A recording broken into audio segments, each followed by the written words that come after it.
Top of the morning to you, YouTube people, Chainsaw lovers, everyone else out there. Friday, TGIF. Hot here again. Not as hot as yesterday, a little cooler. Getting a little smoke in the air now from the fires that we've been talking about. So a little hazy this morning. You can see it in the sun. I'm looking over the ocean. I can see it's kind of like a pink mist in the sky. Basically smoke and the sun shining on it. So this morning, just finished doing a 390 XP, 590 Echo, nice little saw. A lot of them out there. Tin Man just did a great video on explaining the insides of it, if you watch his channel. And you'll probably be finishing it off and testing it there. I've done a few now and they work out really fine. I've also done a 550 for Ian Oates, a fellow from out east in Canada.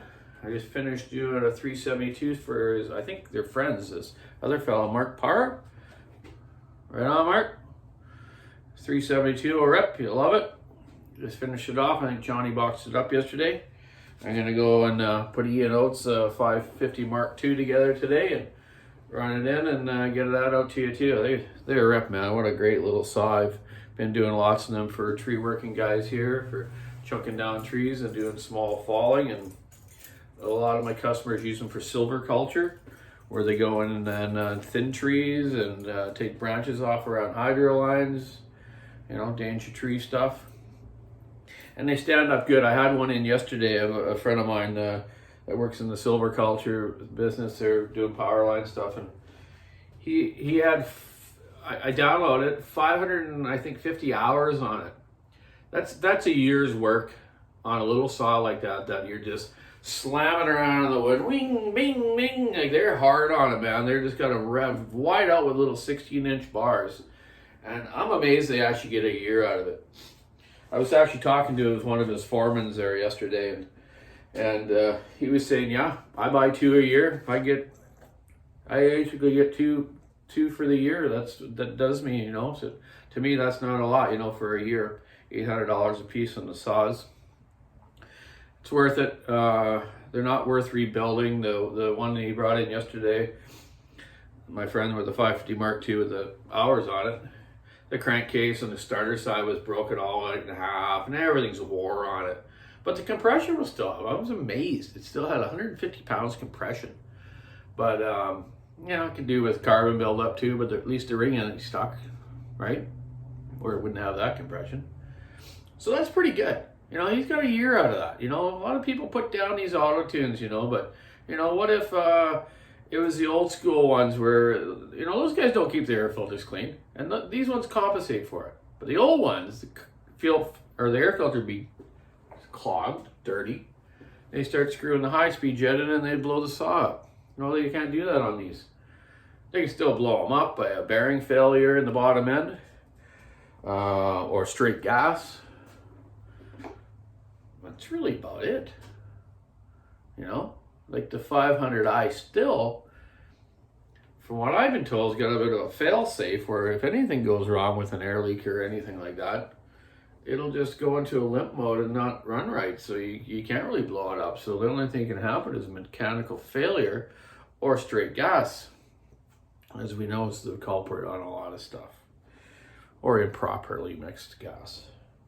And it doesn't, you know, they all got these carburetor compensators, the compensators in the computer and stuff to compensate for dirty air filters and all that stuff. But what if you ran 100-to-1 mix with Husky oil? It's not going to compensate for the mixture of your gas.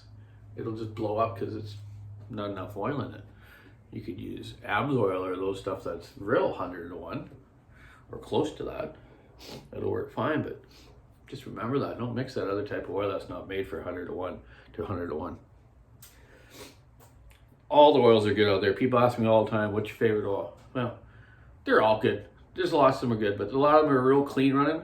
I believe AMSOIL, Redline, Klotz, a lot of the old go-kart stuff I used to use that is real for high revving motors, you know, Motul, there's lots of it. This Motul kart oil's really good, but you know, we mix it quite heavy for in the higher having 18,000 RPM engines I run. You know, they need some good stuff. And you know, the good oil runs cleaner too. And if you're not in a lot of those real dusty, dirty conditions on the side of roads where there's a lot of dust in the wood and from the gravel road, or that fine fur dust from the bark, your saw will stay fairly clean inside. You know, with minimal carbon buildup. But like I've told you before, with these logging camps, these places, guys tend to cheap out on stuff. They use the dirtiest oil and all that stuff getting through the air filter. It clogs up stuff and carbons up. But back to that. So I've got these 3 motors done today. My friend Paul was asking me about the little spiral sanders I use for like chamfering all the edges of the piston and little corners of ports and stuff. Well, I use this little mandrel setup here, little cone spirals I get from CC Specialty. I could do my other stuff. And I had an American friend asked me the other day about that red, white, and blue hot saw I got. My Mac, my dad built me. Love you, Dad. Thanks for building that for me. Brand new 101 kart engine. Here it is here. American racing engines. It's got the regular old Mac carb on it. Good tuned pipe. My dad designed that one. And just waiting for some colder weather so we can go runner. Keep telling you that, but we'll get out.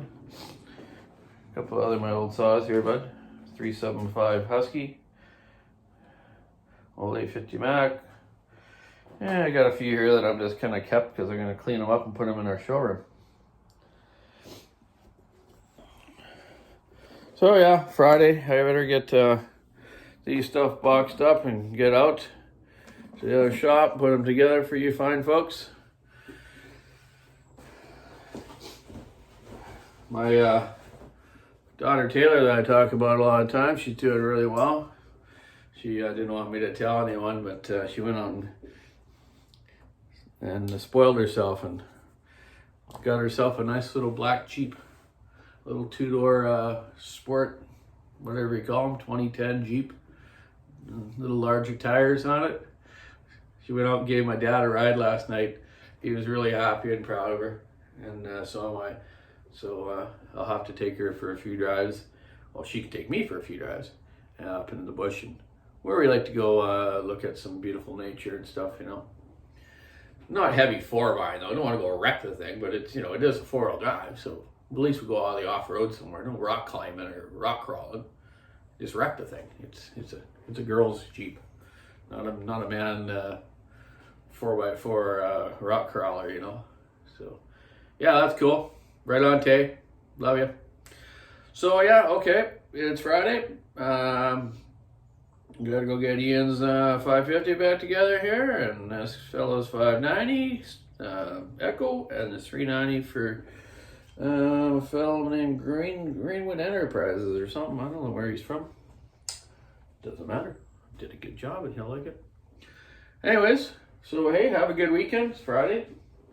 Don't have much planned this weekend. A little tidying around the house. Might go for a drive to Victoria. My buddy of mine's gone camping out that way, so I might do a little loop around. There's a road that goes up past Cowich and to Port Renfrew and back to Victoria, past Jordan River. And it's just a beautiful drive. Beautiful beaches, beautiful parks to go walk in. So me and Shelly might go for a drive out that way. Haven't told her yet. But don't have the really camper that happening right now. I'm doing a little work on it, so just go for a daily drive, go visit some people. We've all got our shots and everything, so we're all safe here. So anyways, keep your saw in the wood, keep cool, have a great weekend.